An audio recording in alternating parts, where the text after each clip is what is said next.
Y la palabra de Dios nos dice en 1 Pedro capítulo 1, versículo 1 en adelante.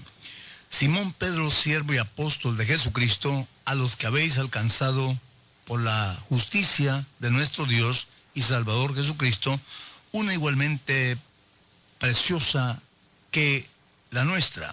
Gracia y paz os sean multiplicados en el conocimiento de Dios y de nuestro Señor Jesucristo, como todas las cosas que pertenecen a la vida y a la piedad nos han sido dadas por su divino poder, mediante el conocimiento de aquel que nos llamó por su gloria y excelencia, por medio de las cuales os ha dado preciosas y grandísimas promesas, para que por ellas alcanzaseis a ser participantes de la naturaleza divina, habiendo huido de la corrupción que hay en el mundo a causa de la concupiscencia. Vosotros también, poniendo toda diligencia, por esto mismo, añadid a vuestra fe virtud, y a la virtud conocimiento, al conocimiento dominio propio, y al dominio propio paciencia, y a la paciencia piedad, y a la piedad afecto fraternal, y al afecto fraternal amor. Porque si estas cosas están en vosotros y abundan, no dejarán estar ociosos, ni sin fruto en cuanto al conocimiento de nuestro Señor Jesucristo. Pero el que no tiene estas cosas, tiene la vista muy corta, es ciego, habiendo olvidado la purificación de sus antiguos pecados. Participantes de la naturaleza divina. Este es un camino progresivo en la vida cristiana. Nosotros no tenemos una vida estática que no pasamos de lo mismo. Nuestro propósito es crecer en el conocimiento de la palabra del Señor. Y nuestra vida va en desarrollo, tanto espiritualmente como también nosotros podemos aprender en experiencias diarias ese conocimiento del Señor.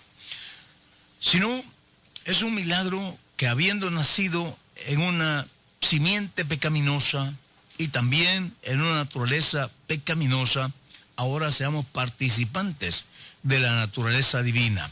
Dios no quiso ser ignorado, le dio a conocer a la creación quién es Él, cómo es Él y la forma como Él actúa. En el monte Sinaí, el Señor dio a entender su verdadero carácter, de tal manera que hay tres formas como Dios se ha dado a conocer. Primero, en la creación. Segundo, por medio de la ley en el monte Sinaí. Y tercero, en el tabernáculo, la presencia de Dios ahí. Y en un cuarto lugar, una manifestación mucho más grande, que es este mismo Dios manifestado en carne, quien es Jesús, nuestro Salvador, gracias a Dios, que es el mismo Dios manifestado en la carne, a quien Dios le puso su nombre para salvación. Este texto que hemos leído nos enseña la gama de virtudes que una vida entregada al Señor puede desarrollar.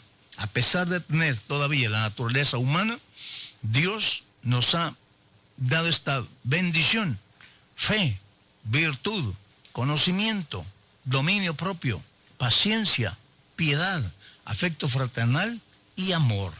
Si todas estas cosas están en nosotros, dice el apóstol, no nos dejan estar desocupados, ya que aquí la palabra ocioso significa desocupados. Pasar todo el día en una hamaca, una silla, haciendo nada. Pero si el Señor nos ha dado todas estas cosas, eso mismo nos impulsa a trabajar en su obra bendita. Estas son las cualidades de una vida bien cimentada en el Señor. El apóstol dice que el que no tiene estas cosas tiene la vista muy corta, es ciego y también pierde. Pero el que tiene estas cosas no resbalará jamás. ¿Por qué? Está fundamentado en esa roca gloriosa que es nuestro Salvador. Todas las cosas que pertenecen a esta vida, dice, nos han sido dadas. Somos participantes de la naturaleza divina. ¿Cuándo? Cuando el Señor nos llena con su Espíritu Santo, también Él hace participantes a nuestro ser de la naturaleza divina. De tal manera de que tenemos la naturaleza de Dios en nuestras vidas. La naturaleza que Jesús tuvo en el mundo, apartado de toda la mundanalidad y dedicado completamente a Dios. Eso es lo que Dios quiere cuando llena con su espíritu, apartarnos de toda la inmundicia. Dios, en su grandioso poder, nos ha privilegiado llenando nuestra vida con el Espíritu Santo, que es Dios mismo en nosotros, para darnos poder sobrenatural y sobre el mal.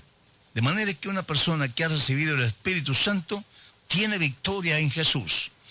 Puede ser de que lo miramos tan pasivo, tranquilo, como todos los demás. ¿Por qué? Porque el Espíritu Santo viene a la vida del creyente para darle fuerza en aquellos momentos de debilidad, de flaqueza, de tentaciones y poder salir victorioso adelante. Es ahí donde debe echar mano a ese poder que ha recibido. En otras palabras, somos apoderados del Señor Jesús. Y por eso predicamos en su nombre, ministramos en su nombre, porque somos apoderados de Él.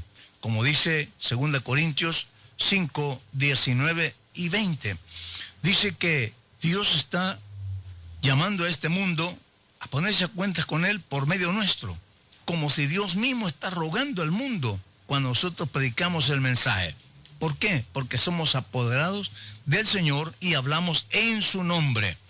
Nosotros no estamos buscando gente para que nos siga a nosotros, para que nos sirva a nosotros, para que nos adore a nosotros, sino que estamos buscando ese pueblo que adore a Dios, que le conozca a Dios. ¿Quién es Él? Ningún ministro debe trabajar alrededor suyo.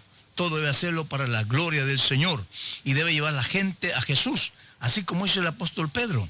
En el día de Pentecostés, la gente le pregunta a Pedro y a los otros apóstoles: varones hermanos, ¿qué haremos? Pedro no conecta a la gente con él ni con el grupo, sino él dice: arrepentíos y bautícese cada uno de vosotros en el nombre de Jesucristo para remisión de los pecados y recibiréis el don del Espíritu Santo. ¿Qué es lo que hace él? Conecta a la gente a Jesús inmediatamente. Lo mismo lo hizo el apóstol Pablo con el carcelero de Filipo. El hombre atemorizado dice: varones hermanos, ¿qué haré para ser salvo? Pablo podía decirle: pues vente a mi casa y me sirves todo el tiempo en lo que yo necesito. Y el hombre estaba dispuesto, su espíritu estaba abierto para todo. Pero ¿qué es lo que le dice Pablo? Le dice claramente que reconozca al Señor como su Salvador, como su Dios, y entonces lo conecta con el Señor. Cuando él dice: varones hermanos, ¿qué haré?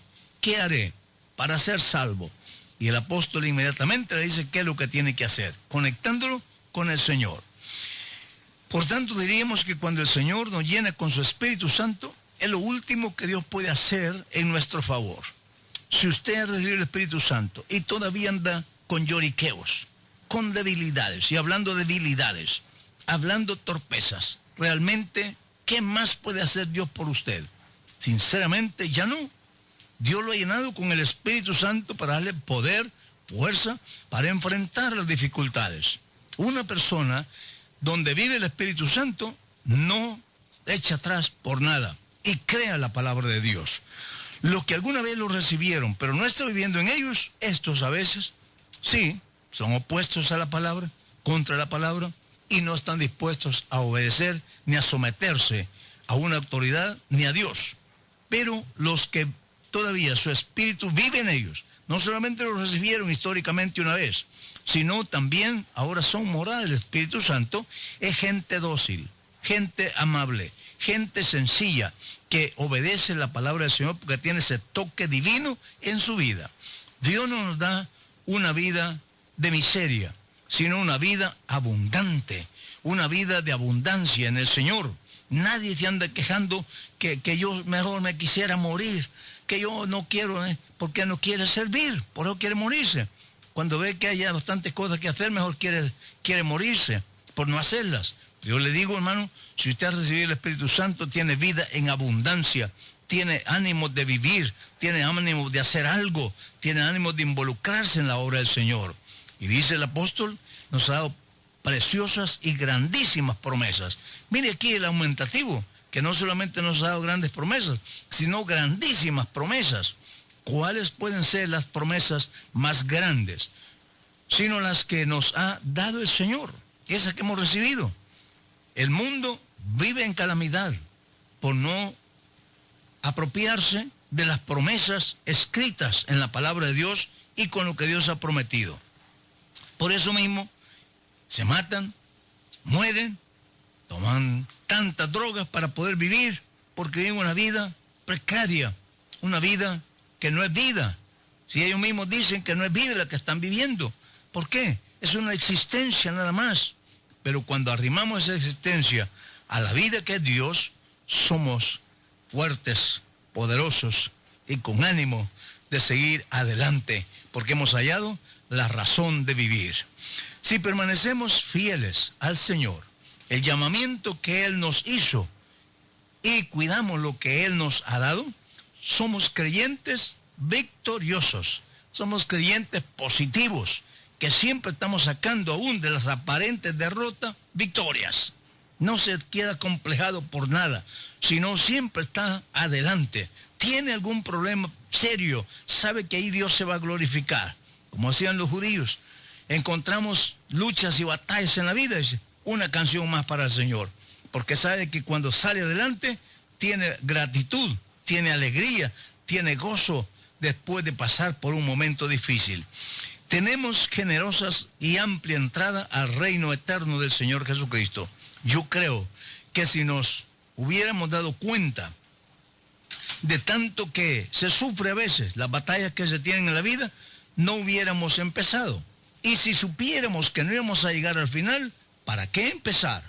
Pero aquel día que hicimos la decisión, la hicimos de llegar hasta el final. Y aún cuando se bautiza una persona, nosotros le decimos, ¿cuánto tiempo piensa usted perseverar? Toda la vida y hasta que me muera. Pero ojalá que eso lo diga en los momentos también difíciles de la vida, no en aquel momento de alegría y en la tristeza esté echándose atrás. No, es siempre recuerde ese juramento que hizo. Toda la vida voy a servirle al Señor y estar seguro, fiando en el Señor, de que Él le va a dar victoria en medio de todo. Hermano, hermana, te sientes un poco acomplejado, ahí arrinconado. De allí está acá victoria. Levanta tu pecho y di que en el Señor tienes ese aliento. En el camino encontraremos dificultades, pero contamos con la bendición de Dios y con la bendita ayuda del Señor Jesús, y de esa manera nos levantamos de nuevo y continuamos el camino. Si tenemos batallas, reposamos un poquito, pero continuamos al nomás estar bien otra vez, continuamos con más fuerza, más experiencia en el camino del Señor. Así que el Señor nos ha dado esa promesa y nos ha hecho participantes de la naturaleza divina. Por eso decimos, el Señor Jesús es nuestro Dios y nuestro Dios